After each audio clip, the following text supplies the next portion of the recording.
حبیب صلی اللہ علیہ وسلم فرماتے اکرمنی ربی فاحسن تأدیبی، خداوند متعال نے مجھے ادب سکھایا اور بہتر ادب سکھایا، بہتر ادب سکھا دیا۔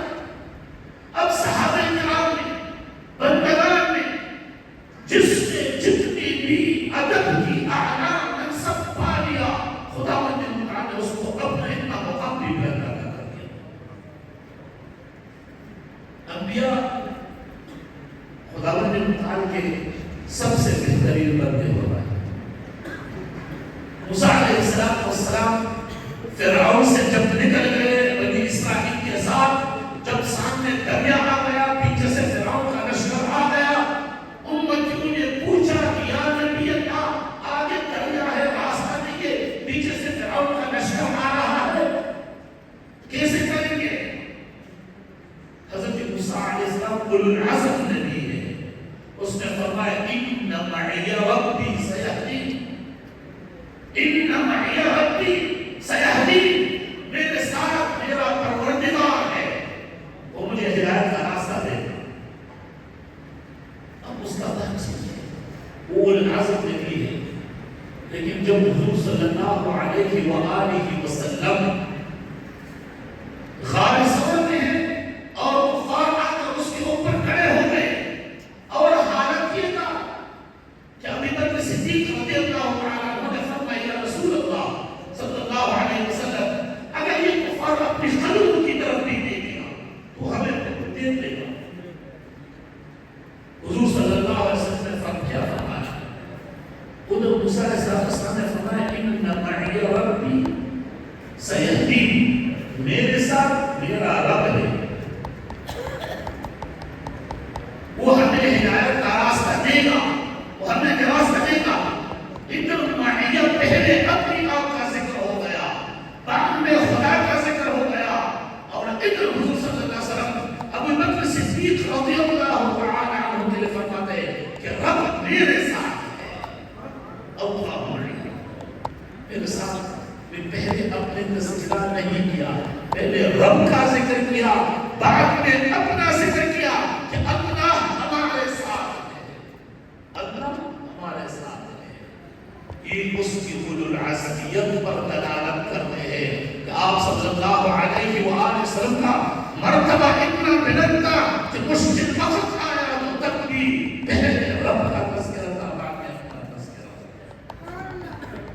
تو جتنا ایمان اور اسلام اور شریعت میں کسی کی ادب کا دائرہ جتنا بلند ہے اور جتنا ادب میں آگے ہے، مقام اس کو اللہ رب العزت نے جتنا بلند عطا کر دیا ہے۔ مثال کے طور پر صحابہ کرام کے لیے اللہ رب العزت نے بہت زیادہ مرتبہ دیا ہے، بہت زیادہ مرتبہ دیا ہے۔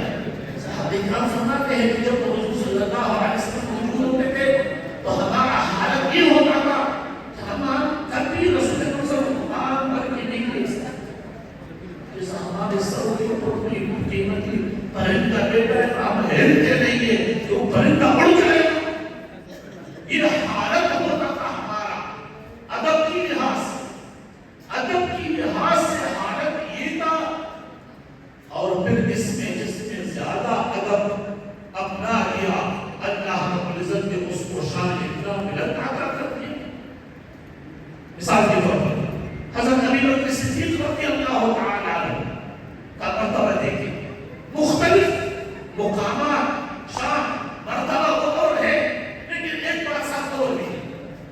حضور صلی اللہ علیہ وآلہ وسلم صحابہ کرام کے ساتھ مشورہ کیا کرتے تھے، مختلف امور میں اللہ رب العزت نے حکم دیا تھا وَشَاوِرْهُمْ فِي الْأَمْرِ، اپنی امور میں صحابہ کرام کے ساتھ مشورہ کریں، مشورہ کرتے تھے، لیکن صحابہ کرام سے مشورہ مانتے تھے، صحابہ کرام مشورہ کرتے تھے، لیکن حضور صلی اللہ علیہ وآلہ وسلم نے پوری زندگی میں جب بھی حضرت ابو بکر صدیق رضی اللہ تعالی عنہ سے مشورہ مانگا تو کبھی بھی حضور صلی اللہ علیہ وسلم کی بات کے خلاف اس نے مشورہ نہیں کیا،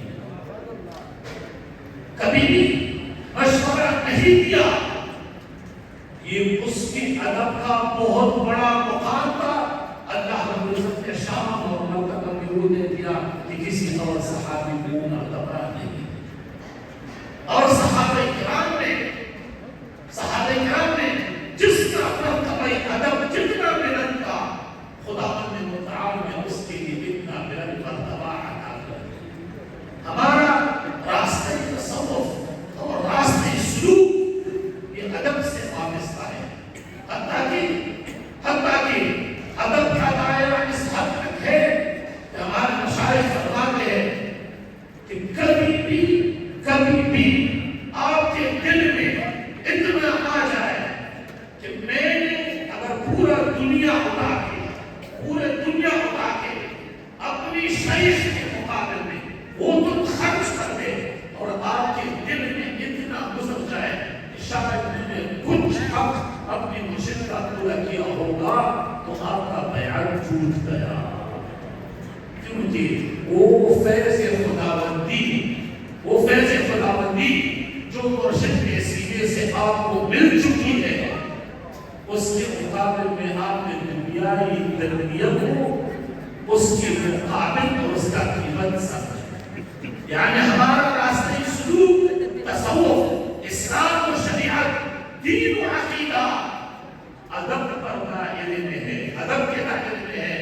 جتنا کسی کا راستہ ادب کے اندر ہے، ایمان میں، شریعت میں، اسلام میں، تصوف میں، اس کا مرتبہ بھی اتنا بلند ہے. اتنا ہی اس کا حقیقت کی طرف رجوع ہے اور خداوند متعال کے نزد اس کا مرتبہ اتنے ہی بلند ہے. خداوند متعال نے مختلف اوقات میں قرآن میں لوگوں کو ادب کی طرف بلا دیا ہے. اور حضور صلی اللہ علیہ وسلم کا یہ حدیث کہ خداوند متعال نے مجھے ادب سکھایا اور وہ بہترین ادب سکھا دیا. یہ ہمارے لیے مشعل راہ ہے کہ ہم ادب کی دائرہ کار میں لے جائیں اور ادب ہر لحاظ میں اپنانا چاہیے، ہر کسی کے ساتھ اپنانا چاہیے، بالخصوص ذوی الحقوق کے ساتھ. حتیٰ کہ حضور صلی اللہ علیہ وآلہ وسلم کے پاس کفار کے بڑے بھی آ گئے، حضور صلی اللہ علیہ وسلم کھڑے ہو گئے اور اس سے اکرام کے ساتھ پیش آئے. حاتم طائی عرب میں ایک بہت بڑا سخی ہو چکا تھا، اس کا بیٹا آ گیا، وہ عیسوی تھا. حضور صلی اللہ علیہ وسلم کھڑے ہو گئے، اس سے مصافحہ کیا اور اپنا چاچا اس کے لیے بچا دیا اور اس کو بٹا دیا. کسی نے پوچھا یا رسول اللہ یہ مسلمان نہیں ہے. حضور صلی اللہ علیہ وسلم نے فرمایا یہ ایک عظیم باپ کا بیٹا ہے، یہ ایک عظیم باپ کا، اس کا باپ ایک انتہائی بڑا سخی ہو چکا ہے. یعنی حضور صلی اللہ علیہ وسلم کا ترتیب ادب، ترتیب اخلاق، ترتیب اکرام یہ بات ہمیں بھی چاہیے کہ زندگی ادب کے ساتھ گزارے.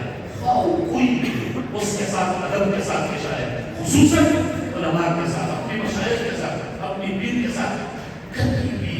کبھی بھی آپ کے منہ سے وہ لفظ نہ نکلے گرچہ تم حق پر ہے، گرچہ تم حق پر ہے. کبھی آپ کے منہ سے وہ لفظ نہ نکلے اور یا کی ادا میں وہ جان نہ آ جائے جس کی وجہ سے وہ مرشد ناراض ہو جائے. کبھی یہ آدمی نہ آ جائے. کوئی بنا میں مثال دیتا ہوں قرآن سے. اللہ رب العزت فرماتے ہیں اپنی والدہ کے بارے میں وَلَا تَقُلْ لَهُمَا أُفٍّ وَلَا تَنْهَرْهُمَا، اپنی ماں باپ کے سامنے اف تک نہ کہو. مفسرین فرماتے ہیں کہ والدین کی ادب کے لیے جو اف تک منع ہے اور واجب ہے ادب، یہ حتیٰ یہ واجب اس کے لیے ہے کہ اگر اسے قرآن خاصا آپ کی ماں باپ کا حافظ ہے تب بھی ادب لازم ہے. تو ادب کا دائرہ کار کتنا وسیع ہے، ادب کا دائرہ کار کتنے وسیع ہے. اور مفسرین فرماتے ہیں کہ وہ آداب جو رسول اکرم صلی اللہ علیہ وآلہ وسلم کی ذات کے لیے مختص ہے، اگر ایک وارث رسول اکرم صلی اللہ علیہ وسلم کی کا ایک وارث ہو تو بحیثیت وراثت و طریقہ